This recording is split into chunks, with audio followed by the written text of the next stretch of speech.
whether you are underweight, normal weight, overweight, or obese. Oh, hope I'm not too fast. All right, all right. Please, if I'm too fast, let me know. So we call it BMI, body mass index. So it's just to know your weight. If you can check it when you leave here. Your weight in kilogram. Know your weight in kilograms. Know your height in meters. If you don't know in meters, 1 feet is 30 centimeter. 1 inch is 2.5. You understand? So if you are 5 feet, that means you are 1.5, 150 centimeter, which is 1.5 meter.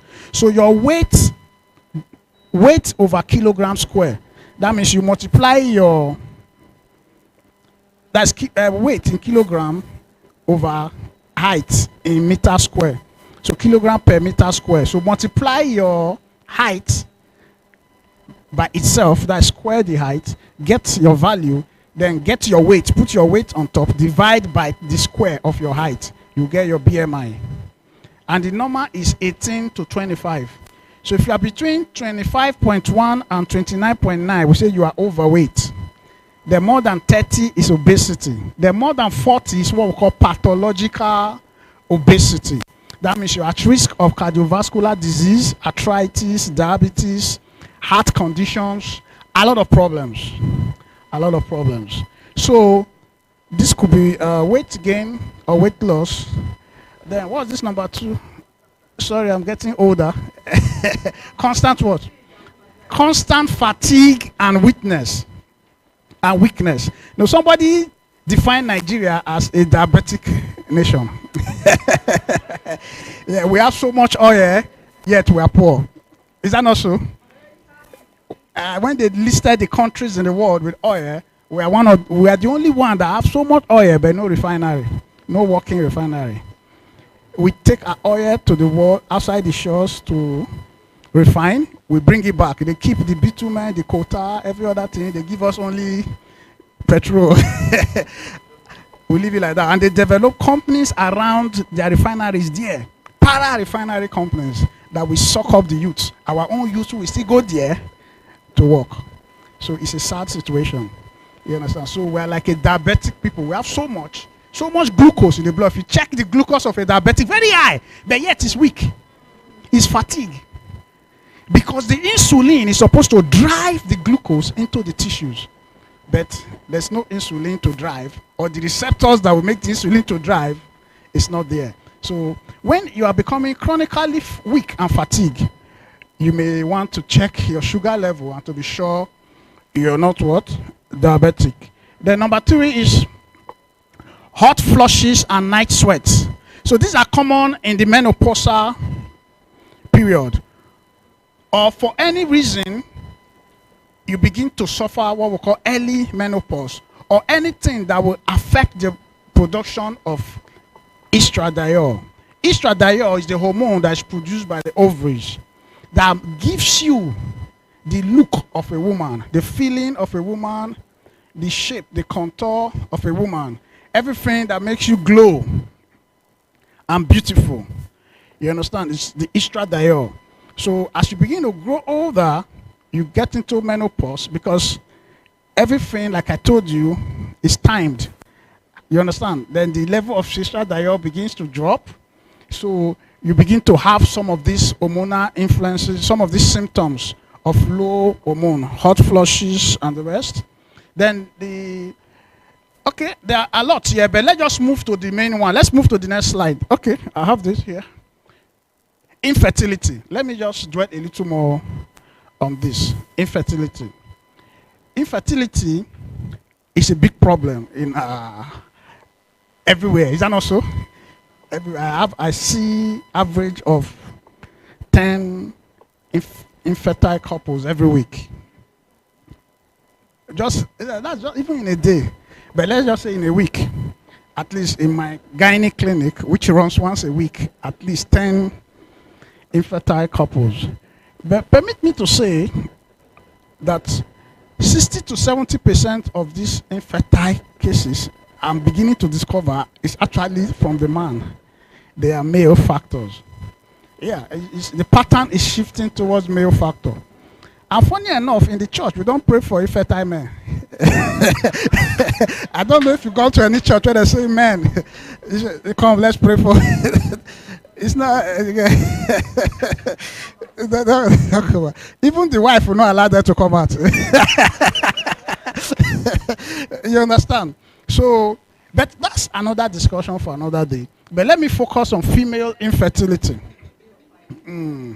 Let me focus on. I think one of the reasons I discover or I found out could be the reason for that is that these days of promiscuity, most men want to sample every woman before they get married. In the process, they contract a lot of diseases, gonorrhea, chlamydia, and the rest, that goes to destroy the testis. So the testis is unable to produce the testosterone that is necessary to stimulate the production of semen, spermatozoa, spermatogenesis, and the rest. So you see a lot of working, healthy young men, but their sperm count is some zero and some very, very abysmally low. So those are the challenges. And then exposure to gadgets, radiation, our phones, laptops on our legs, our phones vibrating, television. These lifestyles were alien to our forefathers or our grandparents who were used to natural products. Okay. So thank God we are launching a natural product this morning. Can we clap for the natural product people? All right. So but let's leave that. Let's focus on female infertility. So it's been found out that a quarter of female infertility is traceable to hormonal disturbances, chief of which is what we call the polycystic ovarian syndrome, PCOS. In fact, every clinic I must see a PCOS patient. Even some people who look okay as per in terms of weight, we still find out that they have symptoms that are suggestive of PCOS. And when we do a scan, we discover the ovaries are polycystic. So it's basically a hormonal disturbance. The cause is not known, but the major cause that is being propounded is that most of them have insulin and insulin-like growth factors very high in their blood. So those factors stimulate the ovary, making it to misbehave and making the eggs, the follicles, which are supposed to be released during ovulation, to remain. So before you know, they start having multiple follicles. They start producing male pattern hormones, androgens. Those hormones go, thickens their voice, gives them this muscular build, hair all over their body, and scatters the cycle. Sometimes once in 3 months, sometimes 6 months, no menstruation. So it's a major problem. That's just even PCOS. Another cause of infertility, thyroid, hypothyroidism, hyperthyroidism, thyroid dysfunction. These days, I'm beginning to add thyroid function tests to every infertile couple I see. So I ask them to do a TSH, that is thyroid stimulating hormone, a T3 and a T4.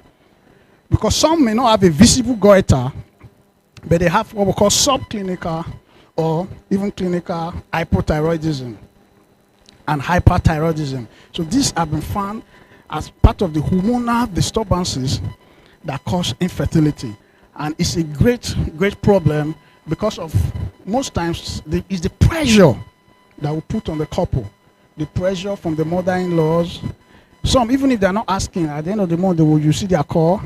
How are you? When they ask how are you 10 times, you know that where they are going to. So I will appeal to our mothers here, please don't put much pressures on these young people. Please, don't put, because even the pressure will cause stress. And the stress causes release of cortisol. And the cortisol affects the circadian rhythm. You understand? When they are supposed to be sleeping, they are awake because of the stress hormone is so high. You understand? And then it's like a vicious cycle. From stress to the problem, from the problem back to stress. So it becomes like a vicious cycle. And even the stress in Lagos, it's not easy to be hold up. Though thank God for this new president. He has succeeded in eradicating hold up. Don't mind me. That's what I read in Twitter. Those Twitter people can be funny. So So Lagos is almost odor free now. So infertility is a big issue. It's one of the, to me, it's one of the chief issues that has to do with hormonal disturbances in a female. So let's move forward at the treatment. So it won't be right if I leave here without offering you hope. You know, we cannot just list all the problems, all the challenges without telling you that there's hope. Is that not so? So the hope is that there are treatments that are available. There are solutions that are available. And one of them is lifestyle changes and modification. So you need to cut down on your weight. It may not be easy, but it's possible. You understand? Dieting, exercise. If you need to register in a gym, if you need to see a nutritionist, if you need to have a weight loss coach, please do. It's going to help. Then try also and reduce your stress level. Try and manage your stress, reduce your stress level. Find time to sleep, find time to rest, find time to take a break. Don't get broken down, don't break down. Find time to rest.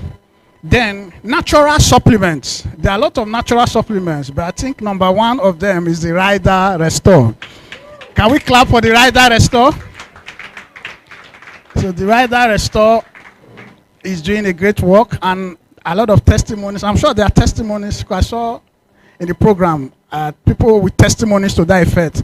Even our CEO has told us about more than 100 babies, is that not so? That she has lost count from. So it's a trusted natural supplement and product. I've heard about some, they shout in the radio at, on top of those small vehicles, they put speaker in some of these markets. Don't buy those ones. You can, at least buy the one that you've heard that works. The medical treatment. See a gynecologist if you're passing through some of these hormonal imbalances. So we need to assess you, take history, examine you, ask you to do some basic tests. Then we replace the hormones that are deficient. The ones that are excess, we give you medications to make it calm down. The ones that are under, we give you medications to make it come up. Then, is it PCOS, whatsoever? We've been trained for that. So you visit a gynecologist. Okay. Then there are some colon, thyroid. Sometimes you may have to go for surgery if the drugs are not reducing it. There are some terrible PCOS that are quite very terrible, I won't lie you, that are not, cannot be ameliorated. They are not amenable to drugs. Sometimes we take them for surgeries.